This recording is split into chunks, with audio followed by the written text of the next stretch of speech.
नमस्ते मित्रहरू। आज हामी छुट्टै किसिमको चाहिँ अनुभव लिँदैछौँ। आज हाइकिङ गर्दैछौँ हामी पोखरादेखि निर्मल पोखरीसम्म। हामी तिनजना साथीहरू, भाइ विकास, कुमार, हामी तिनजना यो भैरे गाउँडा भन्ने ठाउँमा भर्खरै भेट्यौँ। र अब हामी अहिले कति बज्यो? 7:15 बजेको अवस्था। अब हामी यहाँबाट हाइकिङ गर्दैछौँ र बिच बाटोमा हाइकिङ गर्दै जाँदाखेरि देखिने दृश्यहरू पनि म अवश्य देखाउनेछु, अवश्य क्याप्चर गर्नेछु र एउटा छुट्टै किसिमको अनुभव र कति समय लाग्दछ त्यो पनि सबै म यहाँलाई अवगत गराउनेछु। ल है त। हामीले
2 किलोमिटरको दूरी तय गरिसकेका छौँ।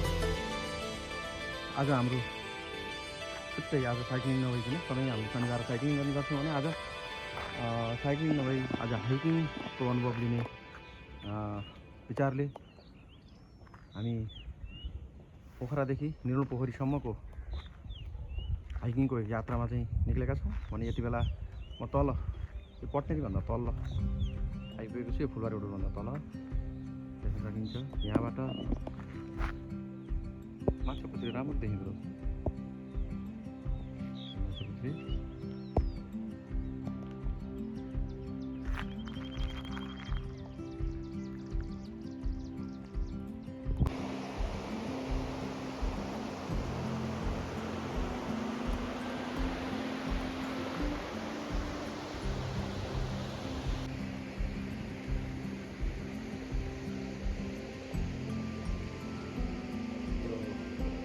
पन्ध्र र 17 जोड्ने अहिलेको नयाँ पक्की पुल सेती खोला माथिको।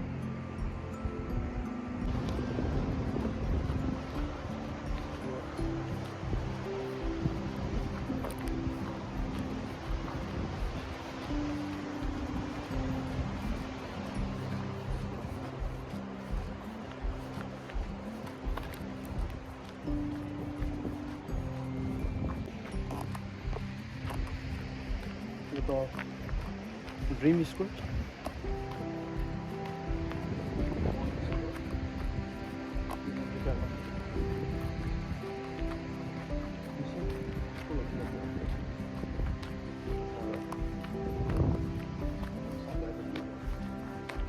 अब त यता यहाँ सरकारले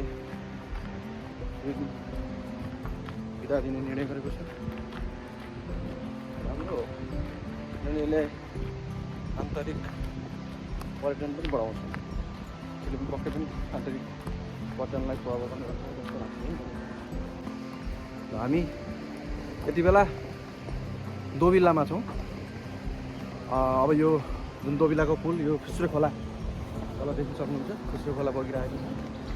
यो दोबिल्लाले पोखराको वडा नम्बर 17 र 21 लाई र 33 पनि जोड्छ है। 21 र 33 दुईटैलाई जोड्ने काम गर्छ। यो एकदमै महत्त्वपूर्ण पुल पनि हो यो छ है। भने अब हाम्रो हाइकिङ अब यहाँबाट सुरु हुन्छ। अनुसार हामी जुन नेहरू पोखरी पुग्दैछौँ है। ल अब फर्स्ट स्टेप हाम्रो चाहिँ यहाँबाट अब हाइकिङ सुरु भयो।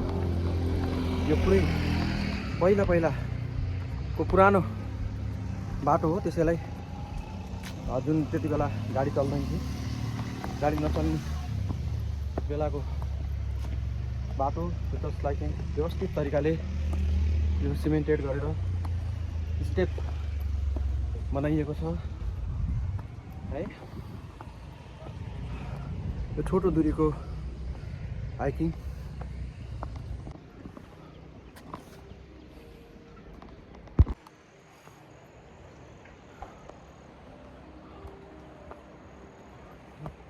कस्तो राम्रो। ल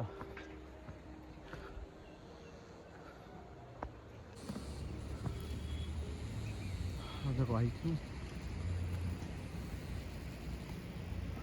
धोबिलाभन्दा माथिबाट देखिएको दृश्य।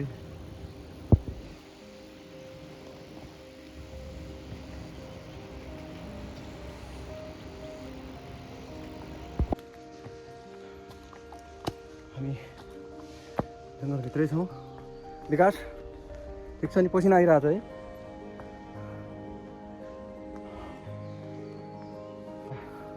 यसरी स्टेप बनाइएको छ, एकदमै व्यवस्थित छ।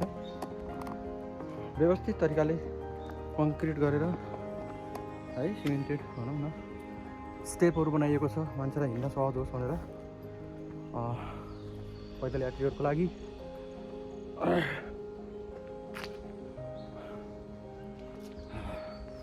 निकै रोमाञ्चकारी ट्रायल हुँदैछ हाम्रो।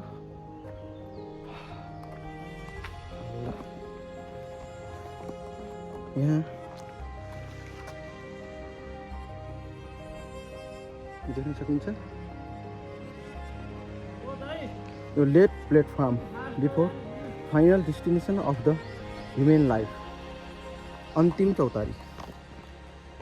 यो पार्थिव शरीरलाई यसमा विश्राम गरेर त्यसपछि घाटमा जाने चलन छ यहाँ।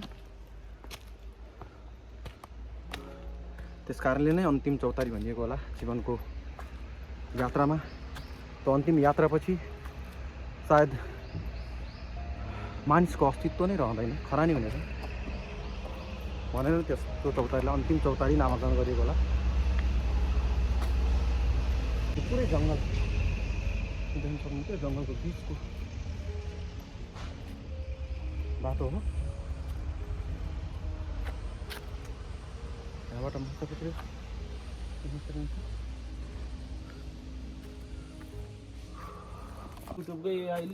ल यहाँ एउटा हिँडेर आउँदै गर्दा थकै लाग्यो भने बस्नको लागि र चौतारो व्यवस्था गरिएको रहेछ हो नि त। बटुवालाई चौतारो त चाहियो नै।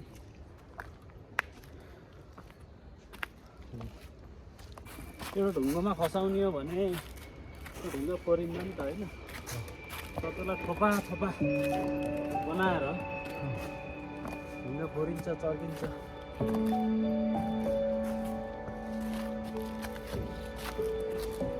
हरेक भिडियोमा टाढै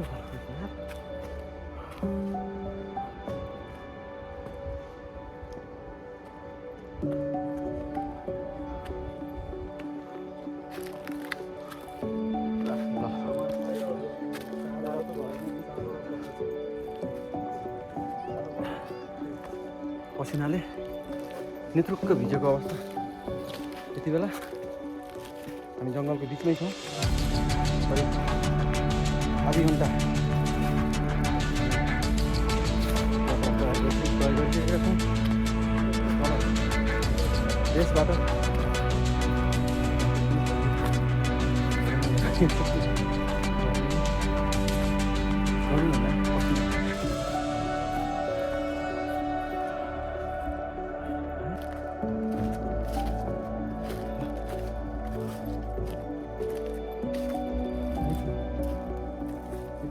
भार राखिएको रहेछ तर भाडा पनि कम छ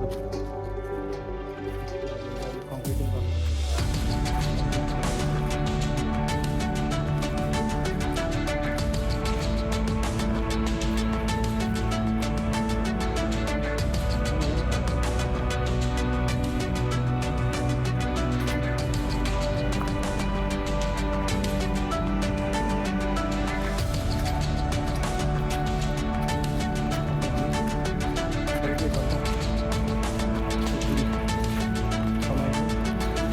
समयले लगभग 1 किलोमिटर 2.5 किलोमिटर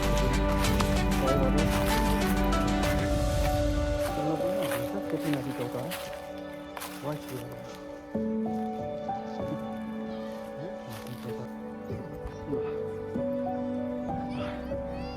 प्रिय मित्रहरू हामी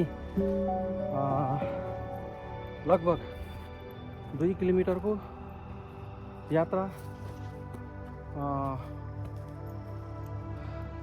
1 घन्टाको समयमा हामीले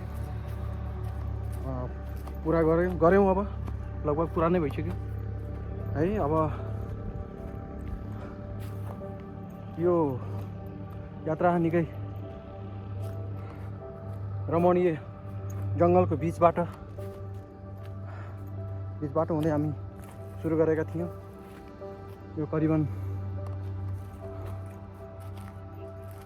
2 किलोमिटरको यात्रा हामीलाई लगभग 1 घन्टा नै लाग्यो त्यो दूरी तय गर्नको लागि अनि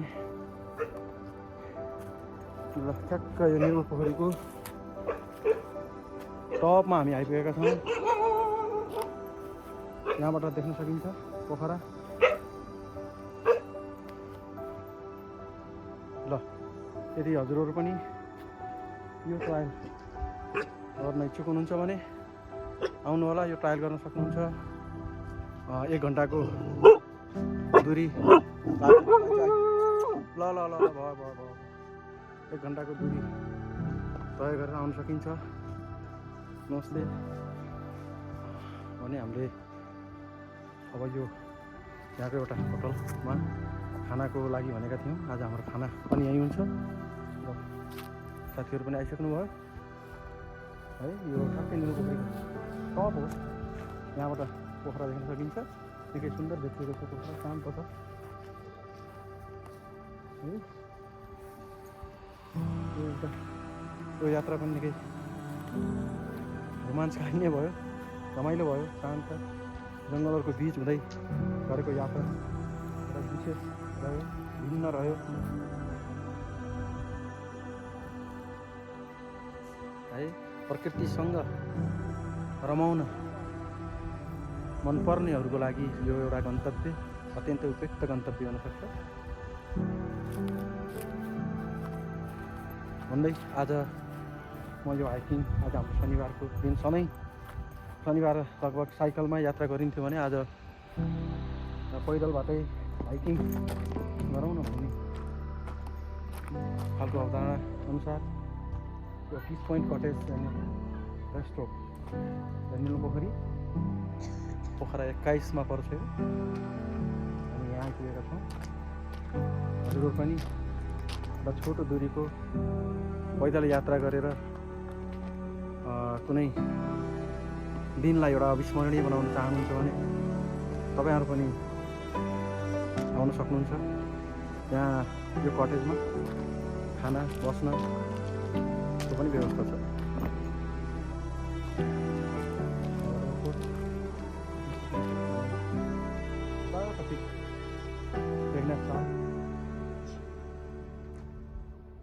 अनि यहाँबाट फेवाताल आजको यात्रालाई म यति भन्दै भिड मारेँ सबैलाई नमस्ते।